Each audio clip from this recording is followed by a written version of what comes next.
So what do you do when you hit the ceiling? There's a few things you can do.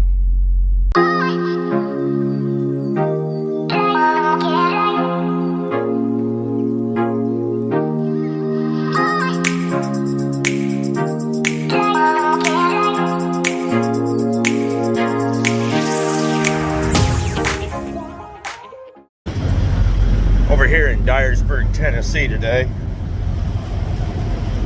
Trying to get my trailer dried out. Gonna pick up in the morning, but you know how it goes with wet trailers. Dry freight doesn't like that. So, what do you do when you hit the ceiling? Well, there's a lot more you can do than you realize.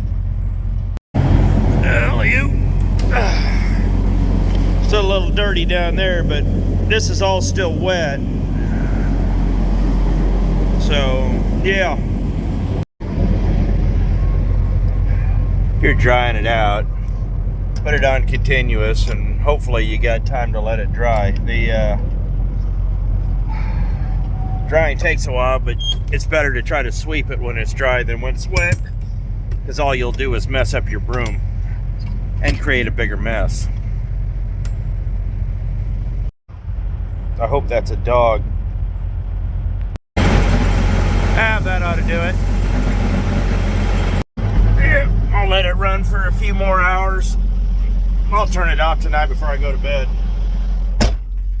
So, what got me on this train of thought? Well, I'm on a few trucking Facebook pages because, well, it's the business I'm in.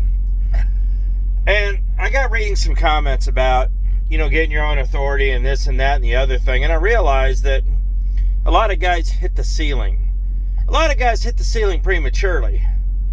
And a lot of guys, when they hit the ceiling, don't realize that they've only hit this floor. There's still several floors above them, you know. So, let's get on with this. One of the things that led to my journey of me owning my first truck was, as a company driver, I had just about topped out.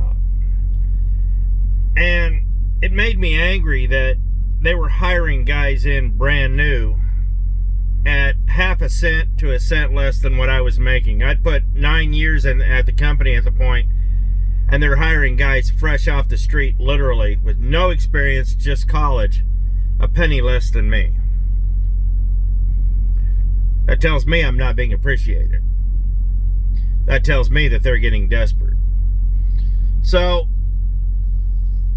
I just started thinking, well, what's the logical next step? Well, to me, the logical next step was buying a truck. And there was a whole learning curve there, and we've talked about that.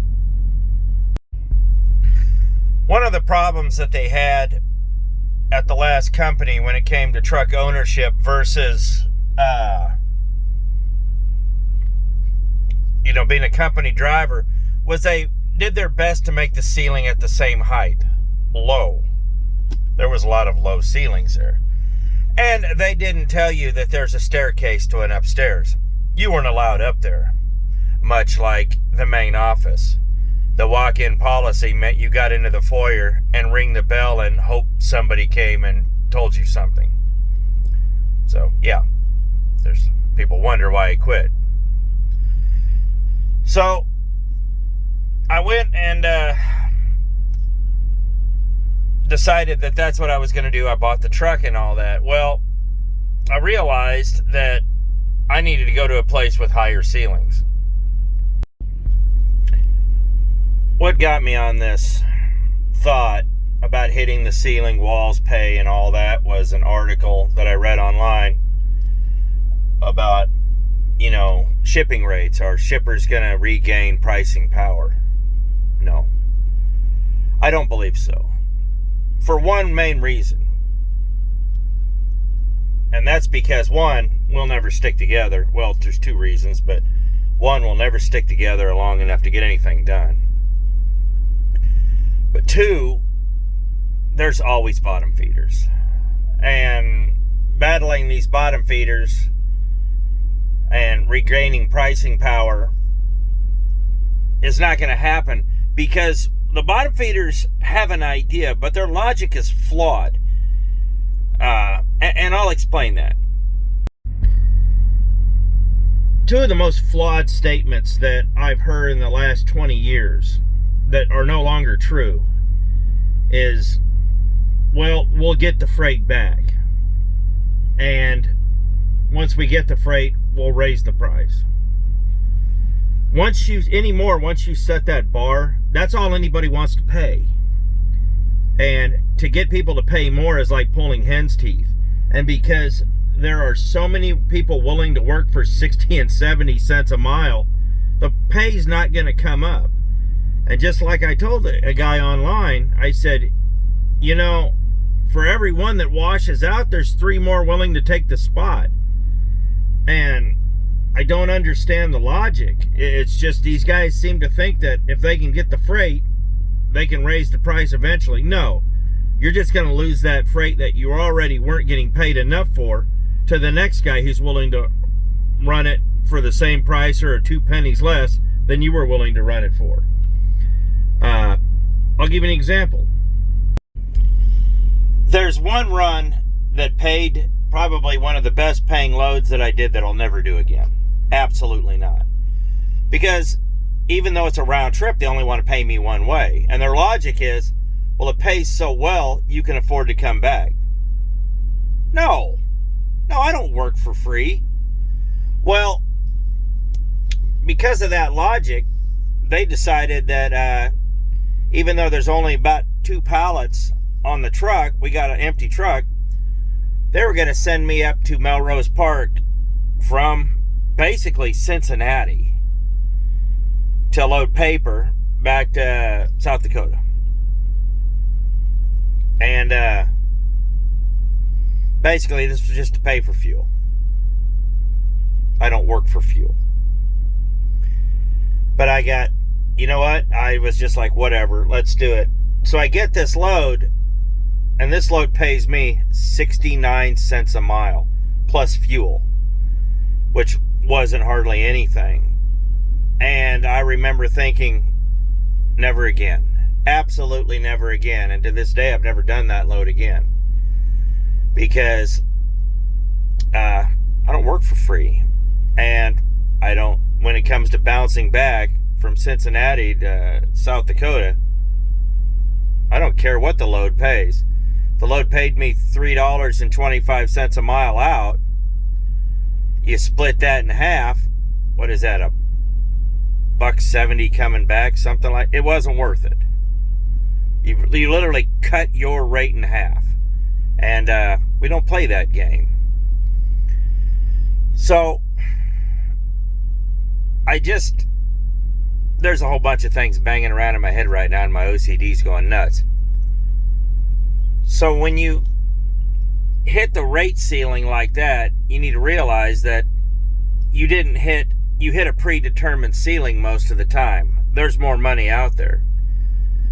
And like I said, that's why I quit my last job, just because, well, they made sure that the ceiling was low.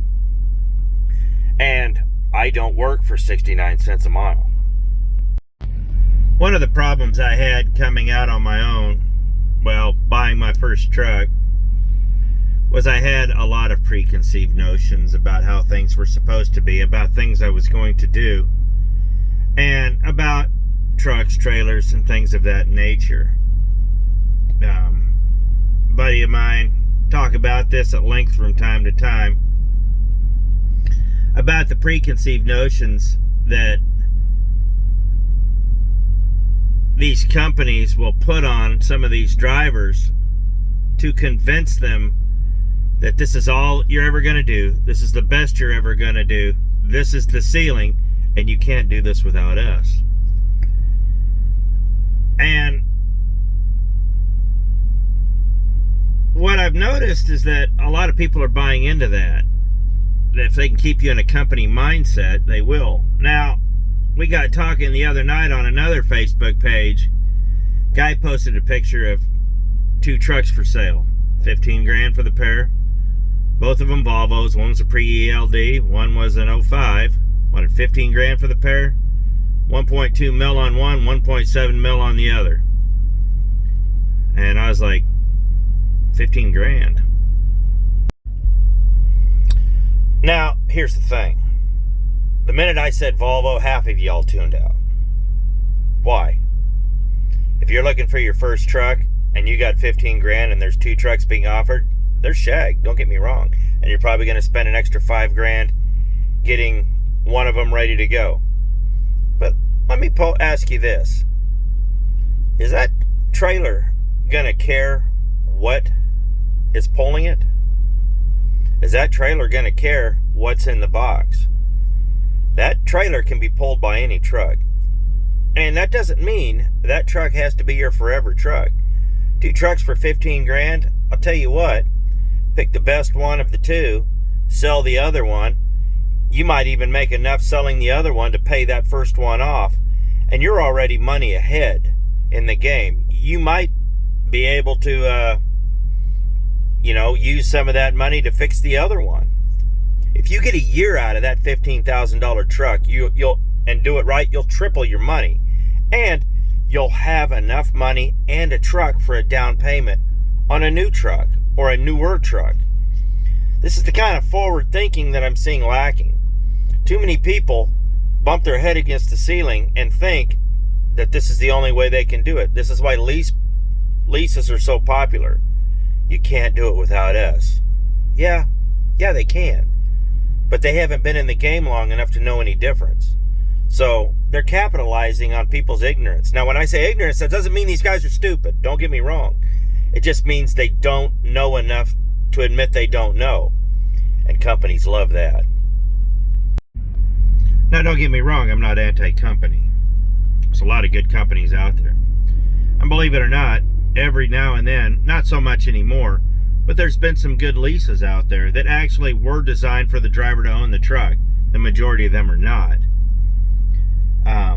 But I don't ever recommend a lease. But we're out here to make money.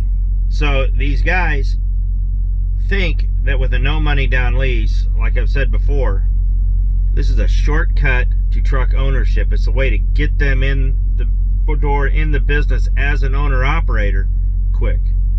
Guys, there's no shortcuts. There are no ways to cut corner out here. If you cut a corner, it's just going to be a much longer curve to the plane. That's the way it is. So, it's not a beauty pageant out here. Do you think I don't like a hood either?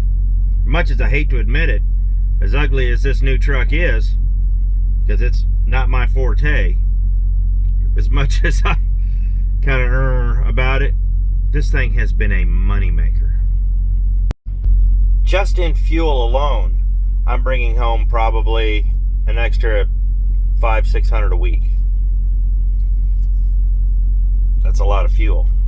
That's a lot of money.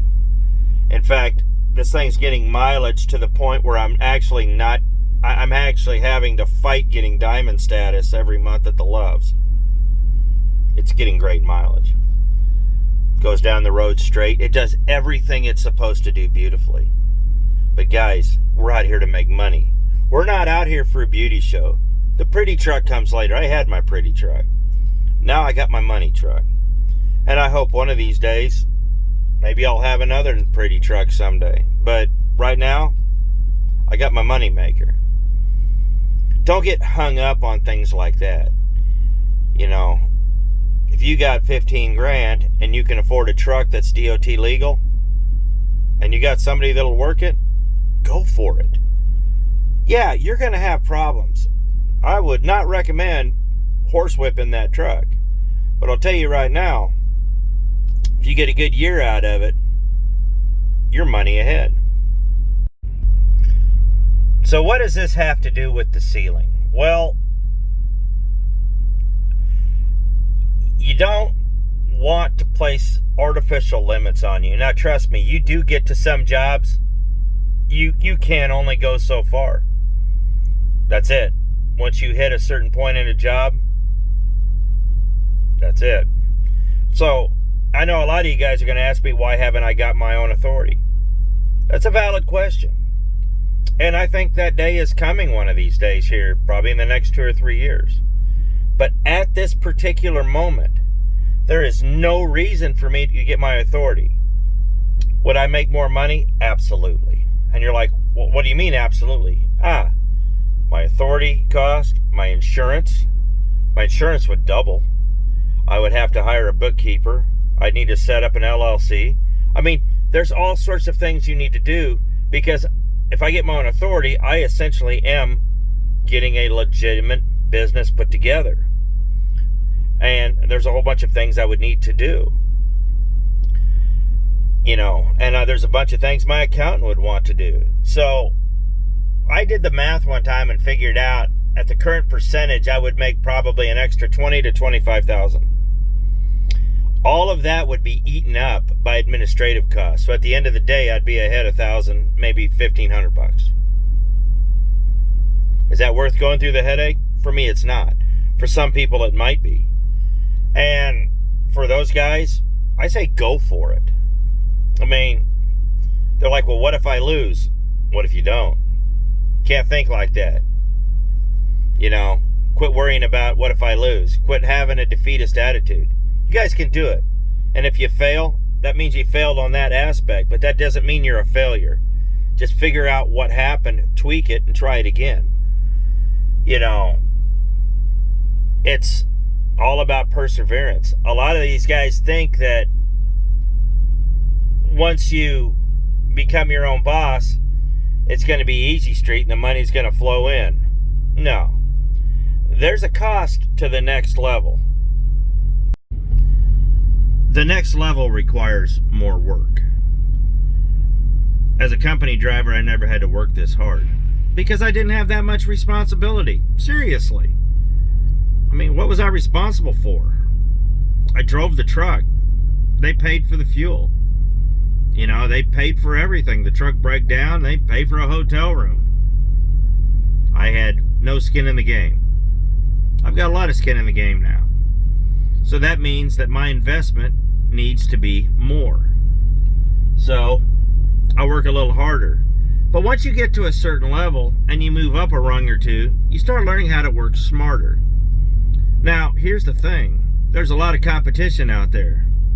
And you kind of got to be leery of it. But there's one secret a lot of guys seem to forget.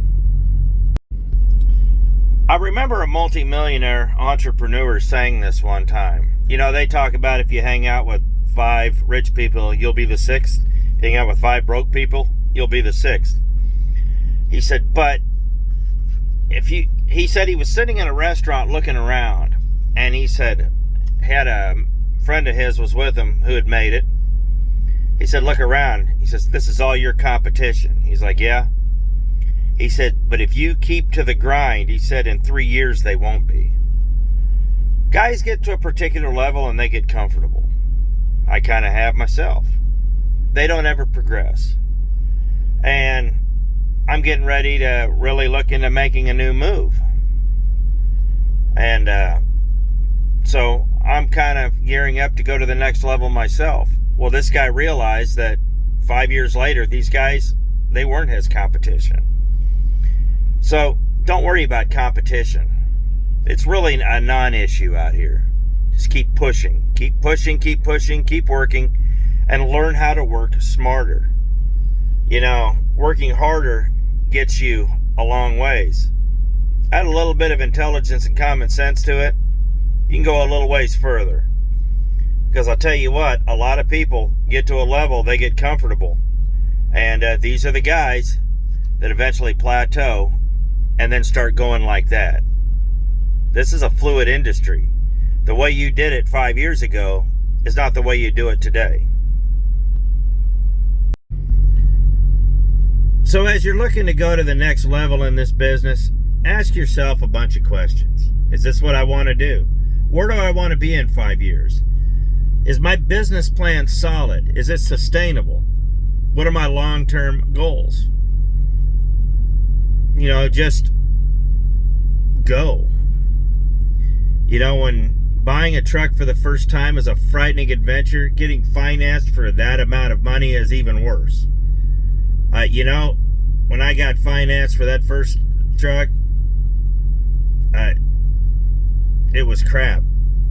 I about crapped a litter of puppies. It was awful. This truck here, I paid more for this truck than I did my house. I didn't even blink because I knew this truck is going to get me further down the road. I'll make my money back, and this truck's going to get me to the next level. Forward thinking, guys. So like I said, what do you need to do to get to the next level? That's not for me to say. Everybody has to answer that question themselves. We're in a very unique industry where so many guys doing the same thing are at so many different levels. Where do you want to be? I can't answer that, so you have to answer that yourself. I want everybody out here to be successful. Even if you don't agree with what I'm saying, at least you thought about it. That's what I want. I want people to think. I want you guys to have an idea of what you're doing. Like I said, you don't have to do what I'm doing. Don't expect you to. But if you agree with me or if you disagree with me, at least you had a thought about why. That's what I want. I want thought. And I want you guys to think about being successful. There really are no shortcuts. There's no easy ways.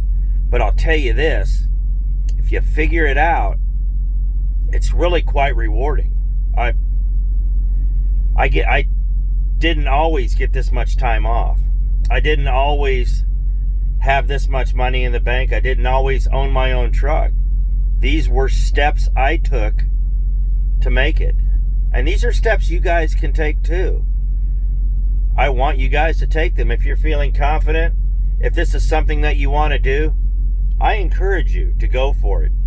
You don't have to go for it all at once and go for the gusto. If you want to buy a truck, make payments, and lease onto a company to get your feet wet, go for it. If you want to go get your own authority and go hog wild right out of the gate, good for you. Go for it. You know, if the company you're at isn't meeting your needs and you've bumped your head against the ceiling, but you know that going over to this place is going to suck because you're going to make a little less, but you see the opportunity down the road to make more, go for it. I'm telling you, have a long-term outlook. Too many people are thinking in the short term. Have a long-term outlook, and I'll guarantee you, you're gonna be glad you did. Everything that works in the short term usually never works in the long term, because if it works in the short term, your time runs out, and then you've got to get a new plan. It's okay to have a short-term plan as long as it butts up to a long-term plan. Have an idea. And, you know, I think things will work out for you. There wasn't a whole lot to this video. The important thing is, guys, when you hit a ceiling, figure out what you want. If you're content, stay. If you're not content and you think you got more to offer somewhere else, go. There's no shame in that. Just don't be chasing pennies. There's no future in that, but I'll tell you what. If you're sitting there looking for the future, it's out there. Just keep driving. So I appreciate it. Thanks for watching. See you next video.